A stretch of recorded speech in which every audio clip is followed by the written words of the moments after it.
Hello, and welcome on in to our third episode of Classic Pro Wrestling with the WFIA. I am Chris DiCarlo, a WFIA board member. To my right, in the corner to my right, is Mr. Mike the Class DiGregorio from Rhode Island. How are you, sir? Good. To my left corner is our producer and friend, the one and only player, Mr. Benny Scala. And the player has no class. Don't forget that. And down to the corner of our left is Mr. 605, Mr. Belt History himself, Reggie Harp. Welcome. Yep. Thanks for the invite, guys. Thank you for the invite. And last but always not least, right, our buddy from Manitoba, Canada, historian of not just Canada, but all the territories in pro wrestling, Mr. Wes Maidment. Hey, thank you very much for having me on, Chris and guys. Nice to meet you all, and looking forward to a big WFIA show. Yes, sir. Thank you. Yeah. So we want to start it off. We'll have Reggie talk a little bit about, he was at GrappleCon too, and some of the wrestlers that you met. And how was it, Reggie? Hey, man, it was a great convention. It's one of those conventions that it's not too big, but it's not too small. It's actually only a one-day event, right? But everybody comes into town early and just hangs out. It's more, like I said, when we say fan fest, we just think about the fans interact with the wrestlers, but a lot of times it's the fans interact with each other, right? So, everybody likes to hang out that Thursday night, Friday night. And Saturday was the actual convention where, I don't know if you remember the card, but on the super ticket, they had Arn Anderson, Nikita Koloff, they had Ming, they had a old school wrestler named Larry Hamilton from the old territory days. Okay, cool. Yeah, and they had a few vendor guests also. They had people like Glacier, Ray Lloyd. And, okay. Wow. And I don't know, man. If y'all know, they actually premiered or showed a movie that him and Ming had made about, last 4 or 5 years with COVID. It kind of put things on hold, but they actually made a movie and it's out, I think, streaming on Amazon. It's almost like a group of like 7 wrestlers, and they kind of like trying to get back on the road. It had Wow. What was the wrestler he used to team with in WCW, Glacier, and Ernest Miller. Ernest Miller was in it. I'm the greatest. Yeah. And Larry Zbyszko. But they premiered the movie. That was on Saturday morning. And like I said, the Fan Fest was from like 12 to 3. And like I said, if you're really into interacting with the wrestlers themselves, it was small and quaint. And you actually had a lot of one-on-one time with the wrestlers, which a lot of times, I don't know if you guys go to conventions. A lot of times you don't get there. A lot of times you just get in line. You spend your $60 or $80 or things are outrageous now. You snap your picture and they pat you on the back, rub your head, and you go your fairy way. But this one, you actually get a little bit of time with the wrestlers, and for a lot of fans, that's what they really want. That's what it's all about, their interaction. Because think about these are the guys that we actually grew up watching. These are the guys that you didn't really believe in Batman or Superman, but you believed in wrestling that came on Saturday. You believed in the Four Horsemen. You know what I'm saying? It was real to us. It was, and as the prime fan, Dave really said it's still real to him. So you know what I'm saying? So right. Exactly. And that's what made it real good. Just the fan interaction. I saw you. You took a picture, or you actually Abdullah the Butcher, Reggie. What's that? Abdullah the Butcher, he was there. Yeah, Abdullah the Butcher, he was there.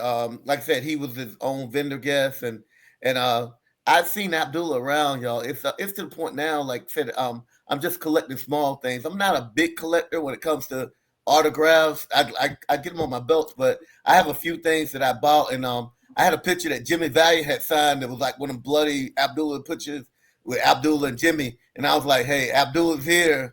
And guys, and not be throwing out prices, but Abdullah, the cost of things now is crazy. But Abdullah was only charging $20 for an autograph, y'all, and that's in this day and age, that's pretty good, because it like I said, we were talking about price.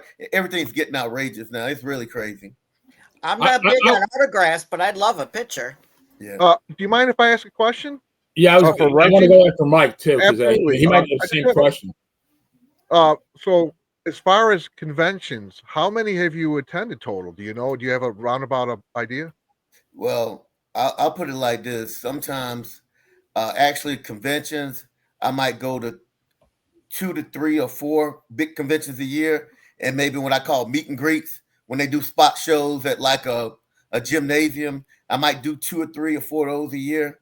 But the big conventions is about maybe like 3 or 4 years, as y'all were talking. I've never did the CAC, but I did Waterloo a couple years ago. I'm about to do WrestleCon in Vegas in about 2 weeks. It's a big one that comes up in Charlotte every year. It's called a Gathering. That's at the end of late July, early August. And then I go to WrestleCade. That's the big one they have in Winston-Salem, North Carolina. I do that every year. And Barry Rose event that I just went to, they're going to have that again in October. So, like I said, and guys, with me, honestly, sometimes it's not about the wrestlers who's going to be there. Like I said, it becomes a family. You know, like the guys that you see and the guys that you hang out with at those conventions. And you know, like I said, I don't care what color you are, what religion you are, what creed you are. When everybody gets together, it's we all got one common interest. We old school professional wrestlers. Like some of them guys still watch the product. I really don't, but like I said, everybody has that interest, and like I said, and everybody it treats it as a family because we feel like we are a family. You know. Right. So if I see you guys, we're going to get together because we only see each other this way. But at a convention, we're going to hang out. And that's what it's all about. That's why I say it's the I'll buy you all wrestling a fan beer. fest by day and night. It's the fan fest with the fans at night because everybody just hanging out. And that's when you get to know people. You start knowing about the family and like this general conversation you guys were having earlier. And then all of a sudden, like I said, it goes beyond wrestling. It goes on to personal things, which is really good. Right. You were going to say something, Benny? Yeah, well, I'd like to get both of our esteemed guests' opinions on this. I saw something online because you're talking about the GrappleCon and how much it costs to get in, but I saw something for WrestleMania. If you want to do like a meet and greet with a Braun Breaker, it's $499. And one of the appeals to me of wrestling, it was always like a blue collar kind of sport where you could always afford it. And, you could even bring your family to the matches, but who can afford something like that? My boss is an old school wrestling fan, and he goes to Vegas quite a bit, so he gets comped for hotel room and everything and flight. He's going to WrestleMania, and he said it was a ticket was well over $1,000, and he said he signed up for a bunch of other things that obviously I don't know how much they are, but they're add-ons also. And I don't know. I go to independent shows here and I pay my $20 to get in, and I watch what I watch, and most of the time, like you said, Reggie, it's just talking to the fans and talking to your people that your new friends, right? You guys you just met and you've got something in common. But that, Benny, that's extravagant to me. Like $499, and what are you going to get? No, at CAC in the summer, I didn't have an extra $60 to get a Sting autograph, but Sting donated all the money he made back to the CAC. So that's a cool thing. But on the same note, holy smokes, $499 for, and who did you say it was, Benny? Like, I don't know. For Braun Breaker, and there was a couple other ones, but and now George is here, and I'm sure George can chime in. When I went to my first show at the Island Gardens in West Hempstead, New York in 1968, when Bruno Sammartino, the champion of the world, was in the ring, you could hand him up something and he would sign it for you. And he didn't have a credit card imprinter there. Like he signed them for, they were his fans. He was grateful to do it for nothing. Yeah. Hello, George. Good morning, guys. Good morning. I'm sorry I'm late. It's no problem. We're glad to have you. I got to do my introduction for him, right, guys? Historian of not just the AWA, but all the territories, our good friend, Mr. George Schire from Minnesota. And a really good guy. A great guy. I'll send you all a quarter. Thank you. A great guy. Well, just in time, George. Let's start clip number 1. Benny, if you will, the U.S. title. U.S. title. Here we Ladies and go. gentlemen, this will be the main event of the evening. One fall with a curfew time limit. It will be for the North American Heavyweight Wrestling Championship. Introducing, first of all, from Wilmington, Delaware, weighing in tonight at 285 pounds, Dick, the Bulldog Brower, the North American champion. Referee warning Pat. Well, let's get over to Miss Wrestling. She'll give the star to Alexia Smirnoff, the winner over the Masked Scorpion. Here comes Kaiser and Smirnoff. What a vicious... We told you we'd cripple him. Yeah, well, that was rotten. Way up on the top rope. Way up there. Holy cow. One, two, three.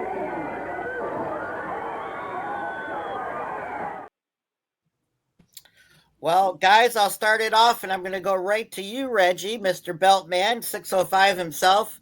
The U.S. title, right, as we all saw it there, the classic U.S. title belt that started with, was on the waist of Dick the Bulldog Brower, but there they called it the North American Heavyweight Championship, but we know it as the U.S. Championship, and also the Sheik in Detroit had that belt. Ric Flair, Sergeant Slaughter, Greg Valentine, right? The list goes on. Reggie? Yeah, well, actually, the Sheik version, which was out Detroit, was not affiliated with the Crockett version. You know, the Sheik's version, actually, you know, we're all familiar with the United States title from the Crockett version, and that version was started with Harley Race, and I believe the year was 1973. Harley Race was the first inaugural Mid-Atlantic United States heavyweight champion. Right, correct. Yeah, but the Sheik version, which was in Detroit, and I believe your clip said it was. I seen the Big Time Wrestling, but they said it was fun. It was sponsored by the IWA. They said IWA. The first two were IWA. The third there was NWA San Francisco territory, and that was under the NWA banner there. Yeah, you know, I think the earliest form of the NWA titles that was actually sanctioned by the NWA was like early the 1960s. And you're right, and there was many regional United States titles. And like you said, we all know the one that from the Crockett, because I think the NWA stopped recognizing United States title in the early 60s, and then it became a territorial thing, just like most of the other titles, because I think the NWA from its board only recognized the world title, the women's title, and the junior heavyweight title, which they actually control the booking of. Everything else was there was no world tag team title. Everything else was territorial. Yeah. But like you said, that Detroit, that was the Detroit version that we saw, because I saw the different side plates that Dick Brower had on, like I said, and it was told and it's not lineage or doesn't have any lineage to the ones that we all know for the Crockett Mid-Atlantic title that the WWE still uses today, where they date their United States titles back to, I think the year was 1973. What's You know what, I could jump in here a minute. What's that? Go ahead, George. I could jump in here a minute because Reggie brings up a good point about these titles. And you know, the NWA, as Reggie pointed out, they officially only recognized the heavyweight champion singles wrestler and the junior heavyweight champion singles wrestler. That was the only two titles the NWA officially had. What the deal was with all the territories that were under the NWA banner is that they would recognize their own NWA World Tag Team Champions. Correct. And at different times, there were 3-4 different teams around the country that could say they were recognized as NWA World Tag Team Champions, but the NWA itself never officially recognized anyone as their NWA World Tag Team Champions. So I think that's really a good clarification, because they only recognize the singles titles, period. Mm-hmm. And I've mentioned this before. I think it's important to point out that the NWA wasn't really a promotion. It was a title. Yeah. there really was no, like the AWA, we had an organization that ran cards all around the country and one champion and one tag team champion. Same with the WWF and the those after that.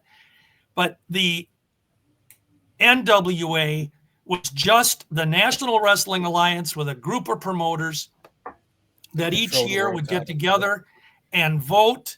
Usually they wanted to keep the title on their champion, for their heavyweight champion, for about 2 to 3 years. That was the general goal. It worked sometimes. Other times they had to make some adjustments. Like one that comes to mind is the Dick Hutton, when he was the NWA champion. He only had it for a couple of years, and they said, we got to get it off the guy. He's not drawing. And it was not Dick's fault. He just didn't have any charisma. He was a hell of a wrestler, and he had all the credentials. And he was endorsed by Lou Thez, of all people, to take Lou's title. But he couldn't draw people. And that was the reason they went at 2 years and put it on O'Connor. That's what. So just so that clarification is there, when somebody says this team held the NWA tag team title, well, there were 13 teams at one time that could lay claim to it around the country. That's correct. He's totally correct. Go ahead, Wes. Oh, Reggie, what's the belt that's over your left shoulder there? There's a red one there, a red leather one with that's a replica of the first United States title, it's commonly referred to as the red leather United States title that we say Harley Race held, but actually there's no pictures of Harley with that particular belt. Harley or Terry Funk. I'm trying to think. Some of the early pictures, if you look it up, it's like maybe Blackjack Mulligan, Johnny Valentine, I think. That's correct. And it might have been the first person who actually held the title. Actually, the title itself, not the actual. I'm talking about the belt itself. Correct.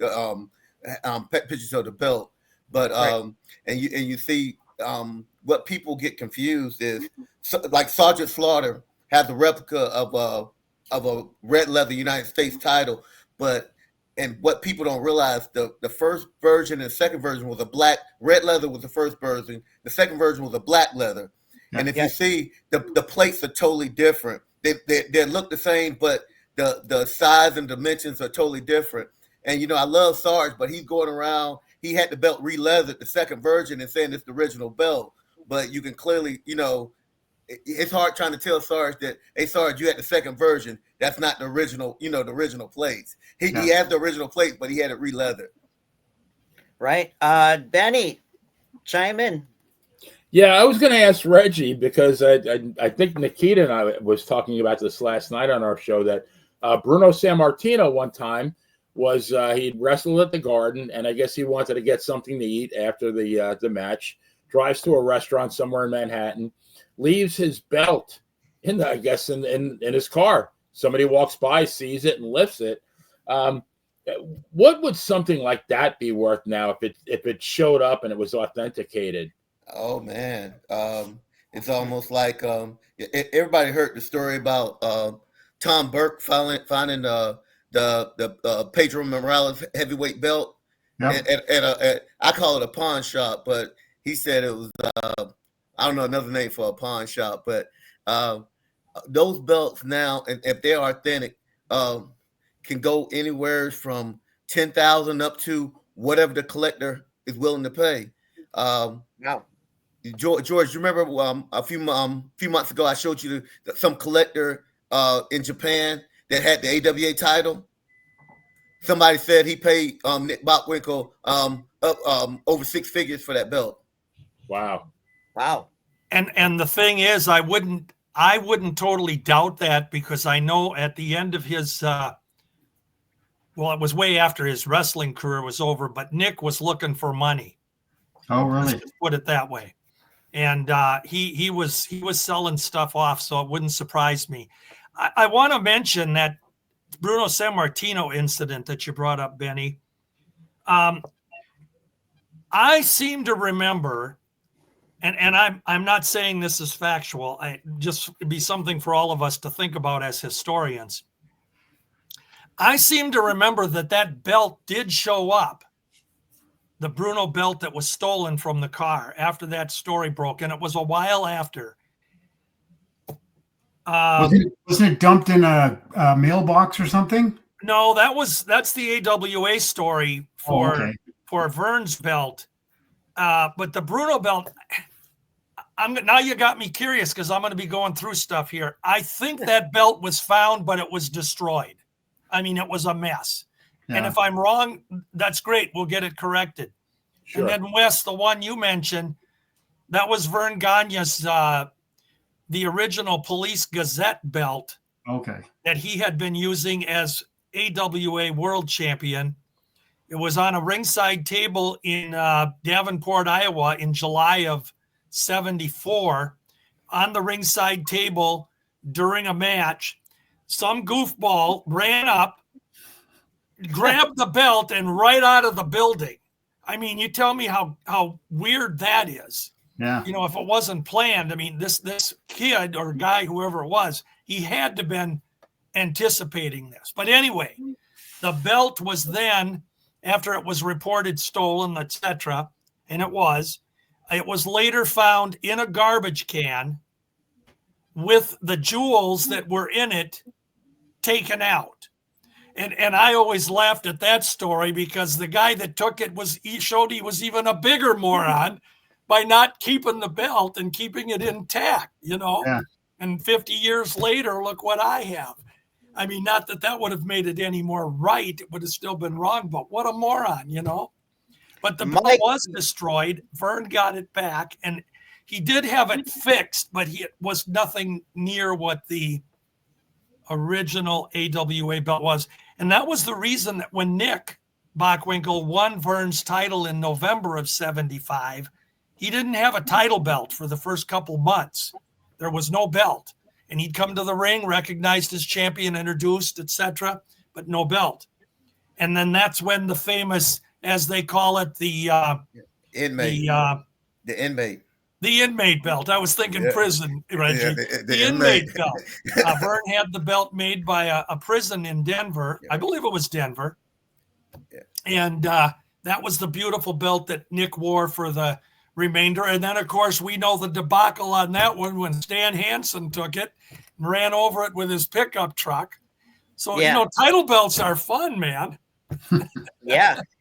Mike, you're how far do you go, Mike, with the NWA US title? Well, as far as the titles, I mean, I'm not as rehearsed as far as the history of. I do know quite a bit about it being the American Wrestling Alliance. Obviously, that was Vern Gagne's promotion. I know he was the founder and he was the main booker. As far as that, they've had some great wrestlers come through there. Bockwinkel, Stan Hansen, Hulk Hogan was originally from there, I believe. Quite a few. I mean, a lot of talent. My question is actually for George, and my question is what led to the downfall and why did they cease their operations at that time? Because they were a pretty good, solid show, and they were very old school. And I understand that, and this was at the time when WWF wasn't even a top name. I mean, I know that they were Capital Wrestling Corporation, started off as the WWF, then converted the name over to WWF once Vincent K. McMahon had the actual promotion before he gave it to, well, I didn't say give it, but he actually sold it to his son, Vince McMahon. So what actually led to the downfall? Was it money? Was it just poor finances? Not enough TV time? I mean... Well, you know, this is a story that's had more lives than a cat. And we could do a 2-hour podcast on this alone, Mike, but long story short, if you go back to let's just take the 60s, the 70s, and the first half of the 80s, well, the first 3 or 4 years of the 80s, generally speaking, and I say this in sincerity, and any wrestler, God bless them if they were still here, they'd tell you this. They wanted to work for one of the big 3 promotions that at that time was the WWF, the NWA affiliates, and certainly the one they most wanted to work for was Vern Gagne's AWA. Yep. And if you look at the history of the guys that came through from 1960 to 1985, I mean, it literally reads like a who's who of the greatest wrestlers in the business that came through the territory at one time or another. The problem at the time was that, like any company, they could only have so many wrestlers on the roster at any given time. So let's just say you had 15 or 20. Well, you got to keep rotating them.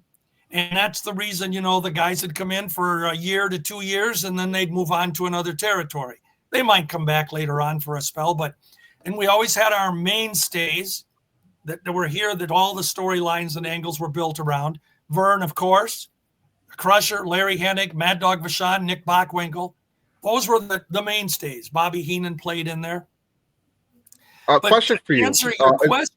Okay, go ahead. It wasn't money. Vern was sailing the high seas with great cards.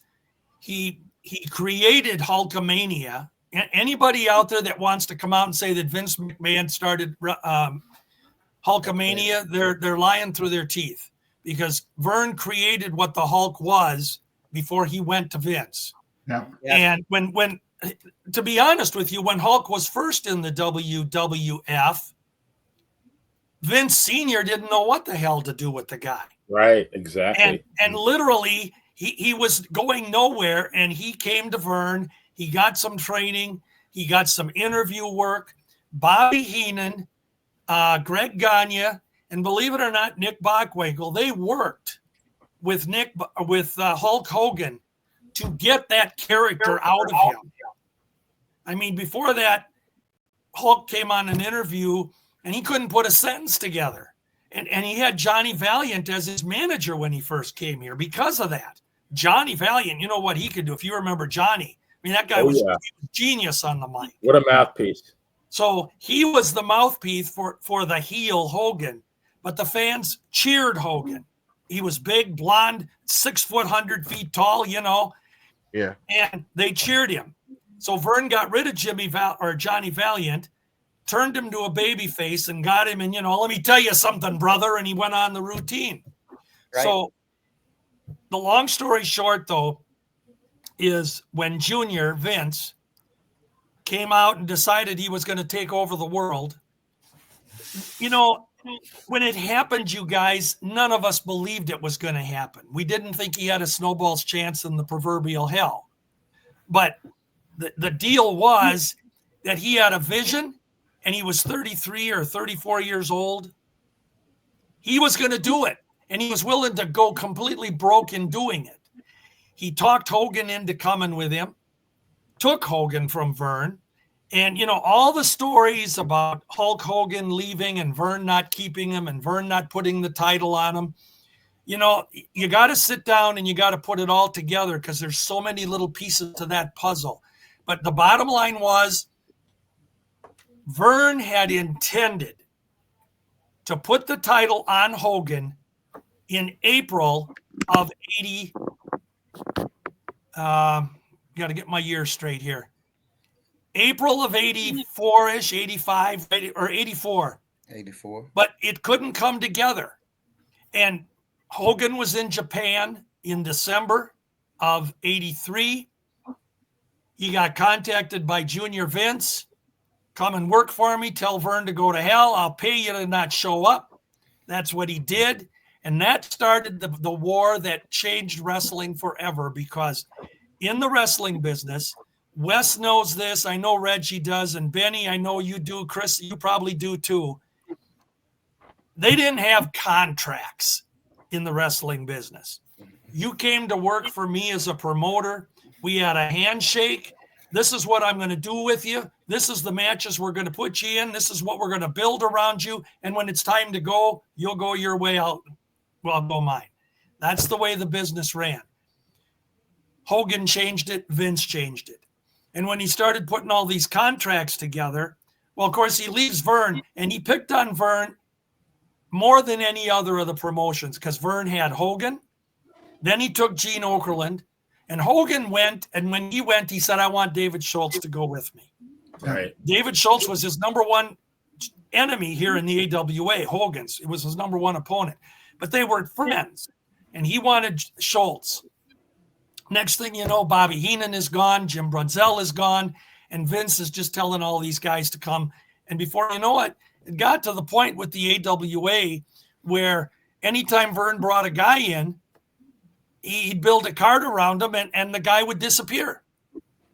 Well, you know, in any business, it changes after that. So let me ask you, were no shows prevalent at that time?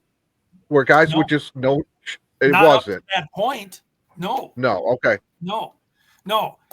Over the 2.5 decades that, you know, from 1960 to 84-ish, the 2.5 decades that Vern ran a solid company,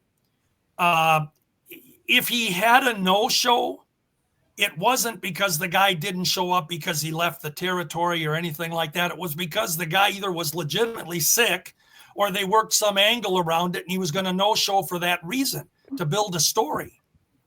I mean, you know, the guy was injured or whatever it was. Okay, so basically some of the no-shows may have happened because of injury. I mean, honestly, back then they were a little bit more... Well, the one guy that I don't think ever had a serious injury, but anytime he was missing, he was injured, and that was the Crusher. The Crusher would be gone for 2 or 3 months. But when he was gone, he was injured. And they always had a storyline. The Vachons, Mad Dog injured him, put him out of action. Fans, we don't know when he'll be back. But what it was with Crusher, he liked to take vacations. Vern, I'm taking time off. That was it. And Vern never argued with him in the sense, because Crusher, anytime he'd come back, Vern could pop a house. Crusher was so over, whether he was originally a heel and he was over, or when he popped as a babyface. He was gold at the box office. So Vern had no problem with it. And the other thing was, and this is going off that track a little bit, but Vern always went to the Crusher for short-term situations. Do this for me, Crusher, because. And the one example I'll give you that was really a dire need, when Hercules Cortez, who was one half of the AWA tag champs at the time, was killed in a car accident, Vern had to replace a main event guy on that team with Red Bastien, who was Cortez's partner. And it made sense to put the Crusher in there. He went to Crusher. Crusher hadn't been around for a few months. He went to him and he told him, he said, I need a favor. I need you to step in. And Reggie, not this Reggie Lasowski, Crusher, his first words out of his mouth were, how long is this going to be for? Because he didn't want the titles. He didn't want to be strapped with them. No pun intended. So he agreed to do it for Vern as a favor and held the title until they could get it off of him and Red and put it on Nick and Ray Stevens. But Vern ran a territory where he demanded something unique. He wanted you to wrestle first and have a gimmick second. We want to put on a clinic each time we can. We want to have solid matches. If we have to give the guy a clown suit to get him over, we'll do that, but let's have him wrestle first. And that's the way Vern advertised his business. So we didn't have a lot of, I mean, we had. Did that have to do with his amateur background? Because you have to understand, he wrestled in college, so he was an amateur first. Vern, when he Kurt Angle was trained, an amateur too. I mean, those guys are the ones that know the true wrestling and the actual, you know. Mike, when you look at the talent roster that Vern churned out of his training camps, and you look around all the territories in the late 60s, the 70s, and into the 80s, every territory had a Vern Gagne or several Vern Gagne wrestlers on it, whether it be Blackjack Mulligan or Ken Patera or the Anderson brothers or Larry Hennig. You know, the list is so long. I said Ken Patera. But Vern churned out wrestlers that all made money in the business.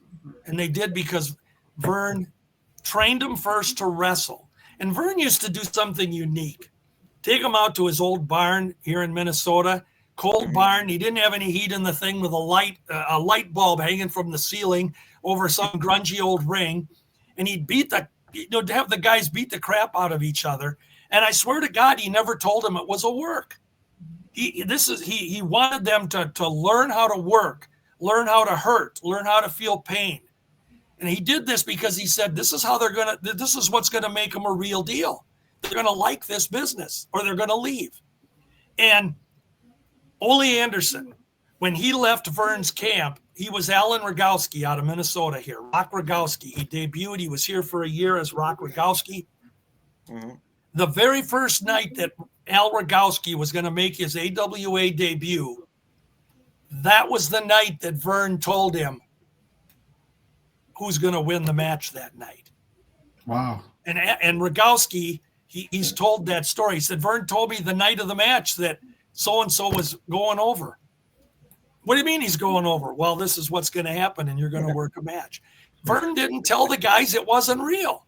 Hit him without. That's what I mean. They kind of been letting it flow. Hit off the bat.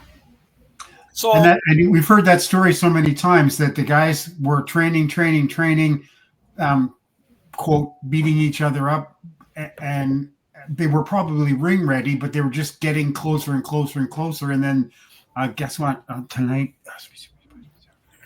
there you go, right? Well, and Jim Raschke, Baron von Raschke, would tell you that too. He went through Vern's camp in 1966, and when he came out, he was Jim Raschke from Nebraska, as he calls it. But he was as boring as watching the paint dry on a bedroom wall. He was so dull as Jim Raschke, and he had a good amateur background. And for the first few months, when he came out on an interview, and Vern always tried to put his Olympians and his amateur wrestlers, he tried to give them that push and that, they had these accolades to their credit. But Jim Raschke was so boring. And when he tried to talk, oh my God, you want to have a sleeping pill, just listen to his interview and you're out.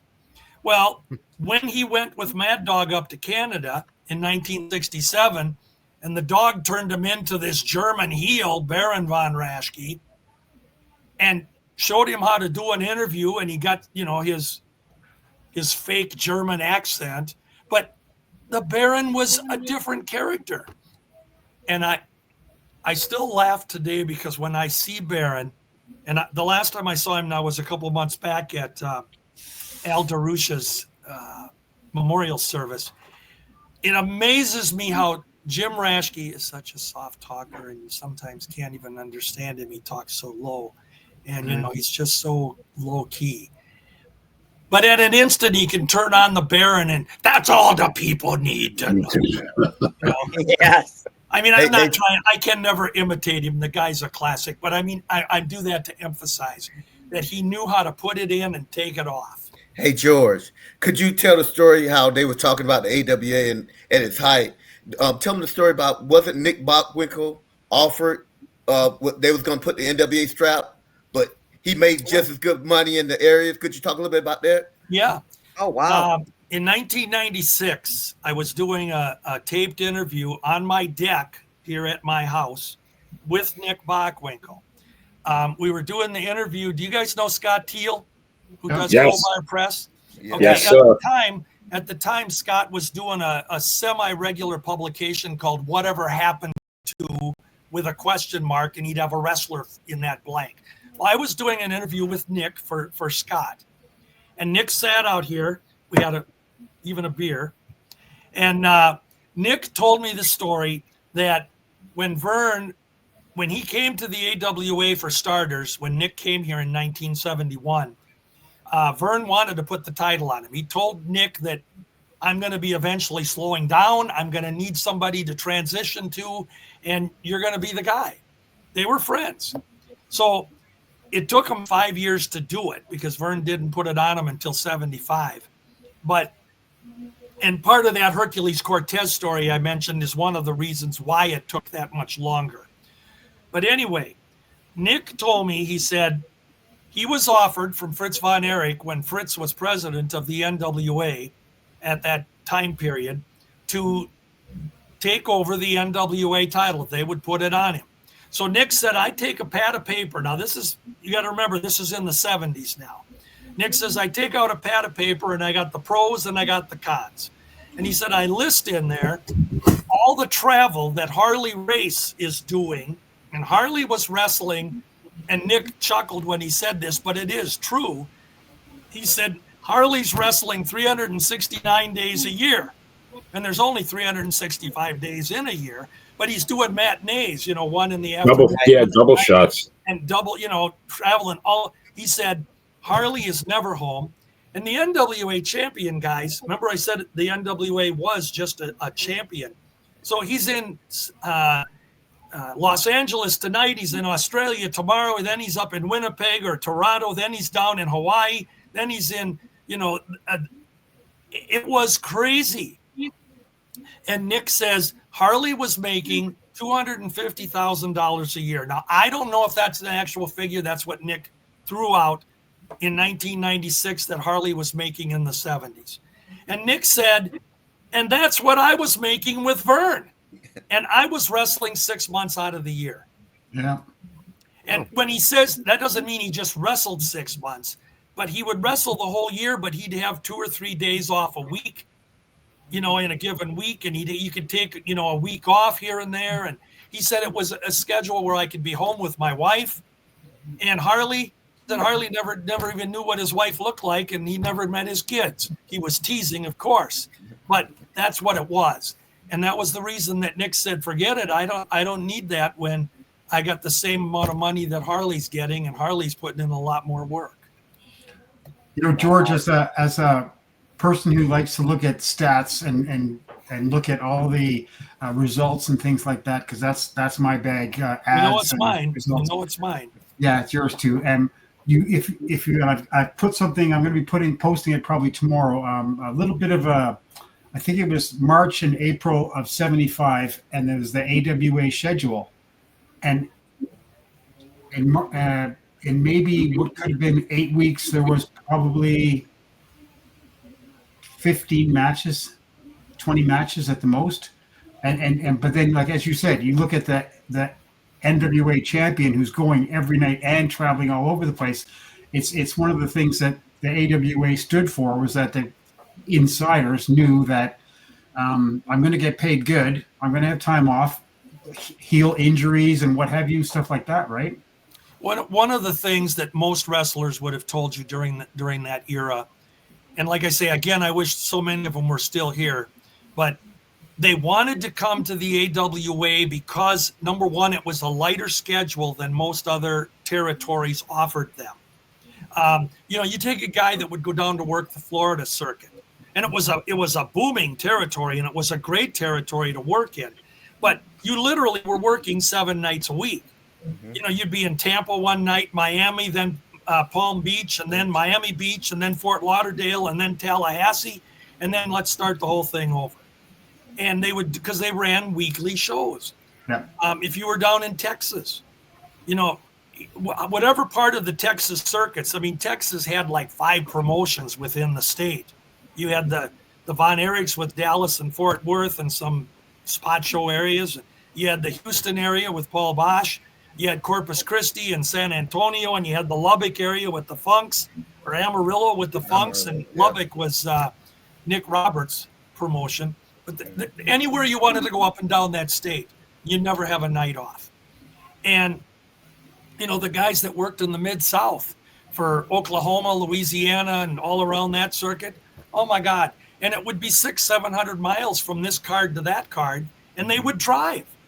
And they would tell you that the schedules that we had to keep, if we got to the AWA, we could work 3-4 nights a week, and we'd be home and get to, be with our kids before they graduate from high school. And that's really what it was. And Vern, during those years, I never heard a single wrestler say that Vern was not a good pay guy. And as the AWA crunched up and started to fold in the mid 80s and so on, there are stories how Vern didn't pay, that he was supposed to pay this guy and he didn't pay that guy. And there's a lot of stuff that needs to be sorted out there, but Vern was definitely one of the most respected. Another great territory was Pacific Northwest. You went up and worked for Don Owen. You could work every night of the week if you wanted to, and you made good money. another good payout guy, according to most of the wrestlers. But the AWA was the place in the 60s and the 70s. They all wanted to come here for at least a time. Well, I'm gonna sponge off of you, George, and Benny, if you will, please roll clip number 2 is Playboy Buddy Rose. Yeah, speaking of Portland, yeah, here we go. 235, Las Vegas, Nevada. Playboy Buddy Rose. Referee Rodriguez. Timekeeper Okuda. Here he comes from Las Vegas, Nevada. Look at that beautiful robe. Has Playboy Buddy on the back. This is Buddy Rose. Well, he weighs in at 238 pounds. Playboy Buddy Rose, Las Vegas, Nevada. Now, what a colorful robe. Just gorgeous.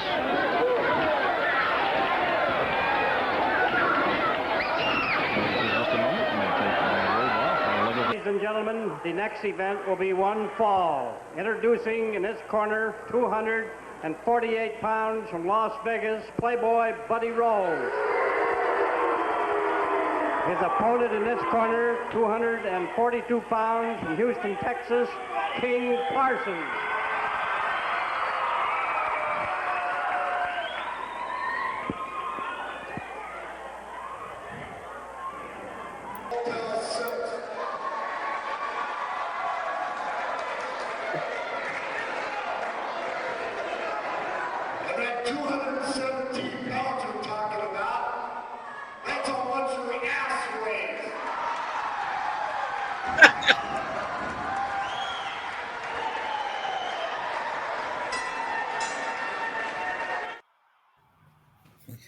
I gotta go back and see that match. Greg the Hammer Valentine versus Playboy Buddy Rose towards the end of Buddy Rose's career on the independent scene. But as you said, Benny, that was Hawaii, NWA Hawaii, San Francisco, and Portland.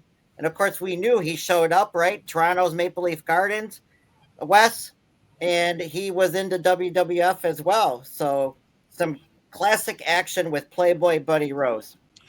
Buddy Rose, when we speak of Vern Gagne's trainees, Buddy Rose came out of the 1974 camp of Vern Gagne that Vern put on.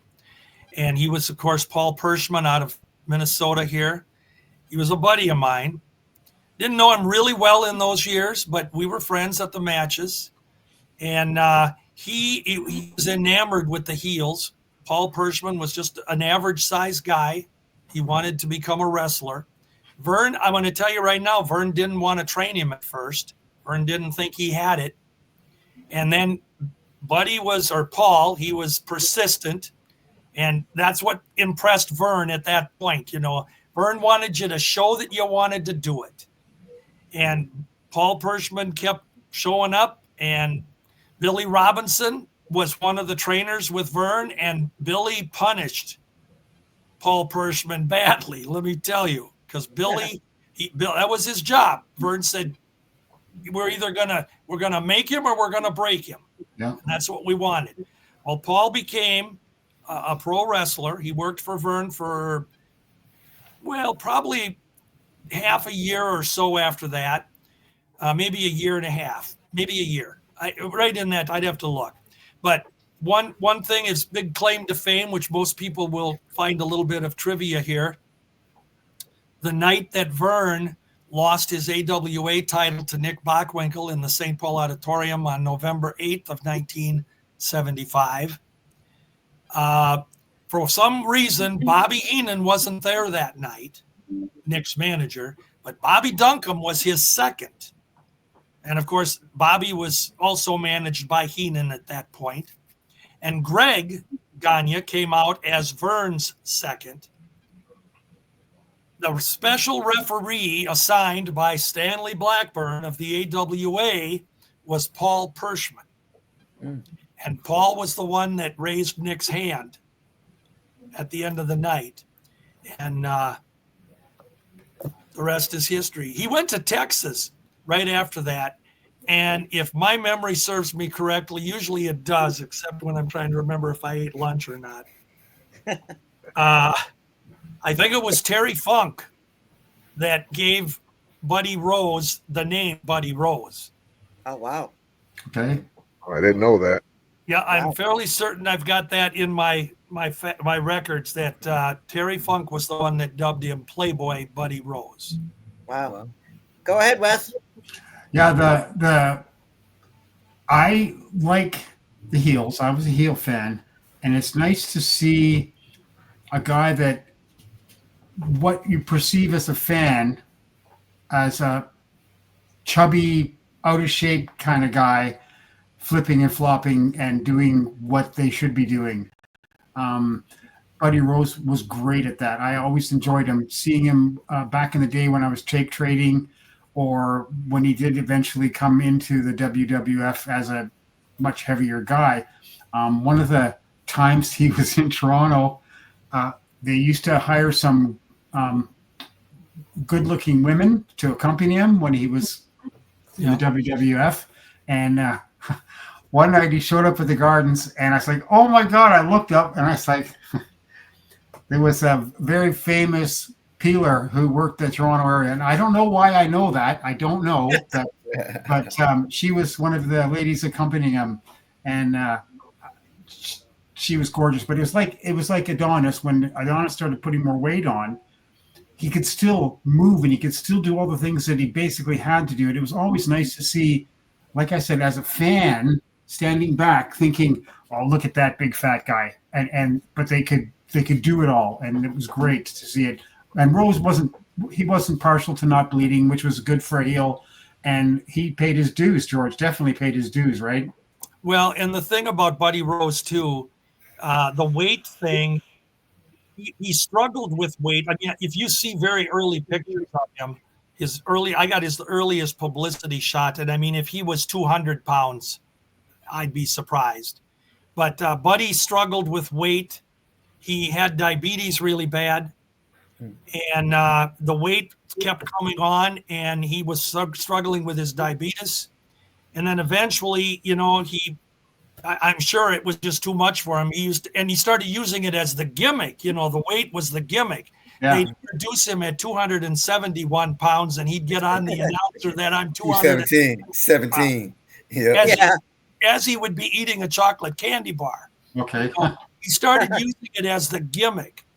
But on that note, you guys are probably familiar with Ed Moondog Moretti, who wrestled in San Francisco. And Ed's been a longtime buddy of ours. And he worked around Paul Pershman a lot in San Francisco and everything. And here, I forget exactly how long ago it is now, but I remember the night at 10 o'clock, I got a call from Ed Moretti. And he told me that Buddy had passed away that afternoon. He fell asleep in his chair and his recliner and died. And it was sad news. Yeah. So he was a good talent. He was on the first WrestleMania as a was it the Executioner? They called wrestled Tito Santana as the Executioner. Yeah. I mean, that's one of those little trivia things that he can at least add that to us. But Buddy was funny. He'd be talking to you, and he'd be eating a block of cheese the size of a car battery while he's doing it. I mean, he was a character, a good guy. He paid his dues. He got to live a dream. He was a fan like me and so many others. Back in 71, 72, 73. We hung out at the matches together when we'd come there, and I never wanted to be a wrestler. I didn't want any part of it. But Buddy, he wanted to be. So cool. Wow. God bless him. Yes. Well, Mike, the class, why don't you highlight our independent wrestler of the week? Absolutely. So this week's independent wrestler of the week is Kyle Pro. He's from Minnesota Independent Wrestling, which is owned by Terry Fox. They wrestle out of Shanhausen, Minnesota, which is about 16 miles southwest of Minneapolis, St. Paul. They put on a great show, and he is autistic, and he goes by the name of the Missing Piece, and Kyle Pro, the man that steals the show. I love this kid. This kid's great. He's a 5-time champ, and just an all-around great wrestler, great up-and-comer. As far as he just won the belt, and they just concluded their season. MIW, they had their last show, so he had won his heavyweight championship the show prior to that. So this week, our indie wrestler of the week is Kyle Pro out of Shanhausen, Minnesota. Let me just correct you on the pronunciation of the city, Mike. It's Chanhassen. Chanhassen? Wow. Chanhassen, Minnesota. I'm in Minnesota. Okay, I went on Wikipedia and it said, and it pronounced it Chanhassen. Is that? Yeah, no, it's Chanhassen. Trust me. It is Chanhassen. Yeah. You know what? Yeah. Wikipedia, I'm going to call them. Well, you listen, Wikipedia, don't even waste your time. You know, that should be taken off of the internet. It's Chanhassen. Chanhassen, Minnesota. Okay. And I know Terry Fox. I've not long ago I'd been to some of his cards, and he puts up some good indies. Oh, I like the characters they have, and they put on a great show. Yeah. But it is Chanhassen. So Chanhassen, as soon as you Minnesota. said that, I said, "Oh my God, I got to correct him because." I knew you were going to do that. And you're going to like our military salute of the week, George, because it's a famous Minnesotan. Mike and Benny, give our salute. Okay, this week's salute to service is Laverne Vern Gagne. Served in the Marine Corps from 1943 to 1946. Not only was he a Marine Corps in the Marine Corps, he was drafted into the Marine Corps. He also served in the Navy, so he was a dual service, and he was pretty distinguished, obviously. But the great thing about Vern that I read was that he gave back to the community, and I was very impressed by his story. He was a promoter, a wrestler. I mean, he did everything. I mean, to me, if I had a Mount Rushmore of classic wrestlers, Vern would be one of the top. He'd be one of the top 4. Well, before we'll let George say something, and we're gonna plug WFIA Vice President, Mr. Brian Ferguson, on his great book that he just did. His first book is Vern, and he's you can get it on Amazon.com and BarnesandNoble.com. And go ahead, George. Well, I couldn't say anything much better than what Mike did. You know, here in Minnesota, which was Vern Gagne's home, and back in the 50s, 60s, 70s, and 80s, Vern was a household name in Minnesota. You could, even a fan who never watched wrestling knew who Vern Gagne was. And, you know, it was like Harmon Killebrew with the Minnesota Twins baseball team. And he just was a class guy. He really did. He was always giving to the amateur wrestling funds. He was working with the amateur wrestlers. He would show up for fundraisers. Vern was very, very charismatic. He was, it's no wonder that he was as good as he was because, and then the book, I'm glad you gave it a plug. Brian Ferguson did just a tremendous job on it. And I hope it sells a zillion copies for him. It's a good book. So, yes. And Benny, before we wrap it up here, if you would please pull up our picture, our public service announcement of the week for our third show is Tunnel to Towers Foundation. You can go to T2T.org. And also, you've seen the commercials all the time on TV with Mark Wahlberg also promoting Tunnel to Towers. It's just a great foundation. And they help all the first responders, not just from 9/11, but all our first responders. And that is our public service announcement of the week, Tunnel to Towers Foundation. And Benny, before we wrap it up here, we got to say thank you to our great panel of guests here this week. And we appreciate you guys. Oh, yeah. Absolutely. Well, Mike, I just met you. I enjoy that. Thank you. My old buddy, Reggie. I love you, man. We got to talk again soon. Yeah, it's been a while. I miss you, George. And then Wes. Wes is the man. Okay. I got just one question for Reggie before we leave. How did you come up with the name of 605? Did somebody come up with that for you, or? Yeah. You know, most people names are self-proclaimed, but if you go back and look at a lot of pictures I used to post, I would listen to another podcast and I bought a T-shirt and it just had 605 on it. And a lot of belt groups, when I post, they see the T-shirt and they start calling me Mr. 605, and I was like, I think I like it. So I like it too. That's a great one.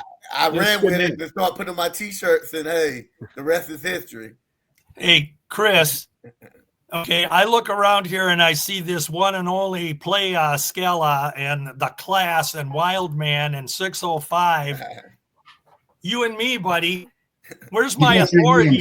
You guys need gimmicks. Yeah. The authority. That's what all the wrestlers called me. Exactly. That's what Benny said. We need a gimmick name too, I guess. I don't know, but I think I developed a rapport in this great classic pro wrestling industry as myself, right? So awesome.